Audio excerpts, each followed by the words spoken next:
পৃথিবীর সর্বনিম্ন মুসলিম জনসংখ্যার দেশ ভ্যাটিকান সিটিতে কোনো মুসলিম নেই। সান মারিনোতে 9 জন মুসলিম। মার্শাল দ্বীপপুঞ্জে 11 জন। মাইক্রোনেশিয়ায় 22 জন।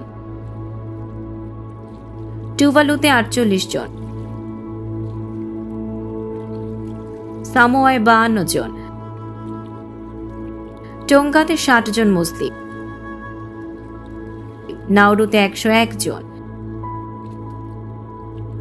মোনাকো 120 জন। কিরিবাতি 139 জন। অ্যান্টিগুয়া ও বারবুডাতে 208 জন। সেন্ট কিটস ও নেভিস 244 জন। সেন্ট লুসিয়ায় 292 জন মুসলিম। ডমিনিকায় 307 জন। সলোমন দ্বীপপুঞ্জে 352 জন। বেলিজে 484 জন। পালাউতে 502 জন। প্যারাগুয়ে 507 জন।